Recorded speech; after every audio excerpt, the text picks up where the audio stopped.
আসসালামু আলাইকুম। বিয়ে করার সঠিক পদ্ধতি জানাবেন, বিশেষ করে মহিলাদের কাছে বিয়ে করানো যাবে কিনা।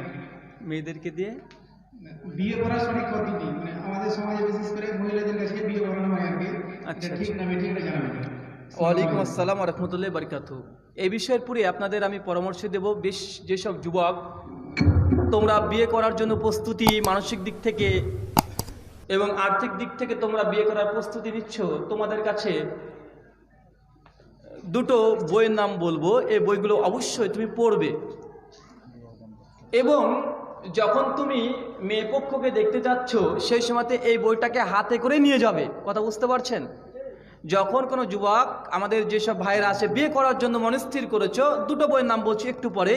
এই দুটো বই তুমি আগে নিচে একবার পড়বে, আর তোমার যিনি হবু স্ত্রী হবে, চাই ভাগ্যে থাক আর না থাক, দেখতে যেহেতু যাচ্ছ সেই মেয়েটিকে এই বইটা গিফট হিসেবে দিয়ে আসতে পারো।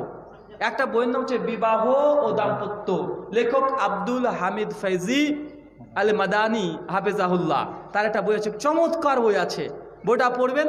যারা নতুন বিয়ে করতে চলছেন তাদেরও ভালো লাগবে, আর যাকে বিয়ে করতে যাচ্ছেন সে পড়লেও দিন শরীয়ত এটা বুঝতে পারবে যে কোনটা বিয়ের সঠিক পদ্ধতি, বিয়েতে কি করতে হয়, কোনটা করণীয়, কোনটা বর্জনীয়। আর একটা বই আছে আল্লামা নাসরুদ্দিন আলবানী রহিমাহুল্লাহর, বইটার নাম হচ্ছে আদাবুজ জিফা, মানে বাসর রাতের আদর্শ বইটার নাম।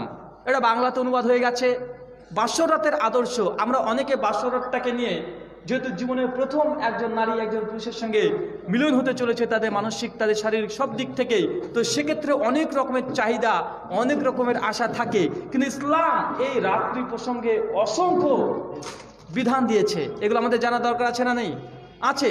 তাই যুবক ভাইদেরকে এবং আমার যারা যুবতী বোন আছে তাদেরকে বলবো এই দুটো বই আগে পড়ুন। ভাইয়ের প্রশ্ন করেছেন এটা যে মেয়ে পক্ষের কাছে গিয়ে তথা মেয়ের কাছ থেকে স্বীকৃতি নিয়ে বিয়ে দেওয়ার যে প্রথা আছে এটা কতটা বৈধতা আছে। ভাই মনে রাখবেন, মেয়েকে প্রথমেই তার বাবা আগে থেকে স্বীকার নিয়ে নেবে যে মা আমি অমুক ছেলের সঙ্গে বিয়ে দিতে চাইছি, তুমি কি রাজি? জি। যদি সম্মতি প্রকাশ করে দেয় হয়ে গেল। বিয়ের দিনে ঘটা করে আবার যে নতুন করে বলবে বাধ্য এমন কিছু নয়। মানে তার বাবা এসে যদি সাক্ষ্য দিয়ে দেয় যে আমার মেয়ের সঙ্গে আমি অমুকের বিয়ে দিতে চাইছি, যদি সাক্ষ্য দেয় এটাই যথেষ্ট। এ বিষয়ে বিস্তারিত জানার জন্য যে দুটো বইয়ের নাম বললাম, এই দুটো বই অবশ্যই আপনারা পড়বেন।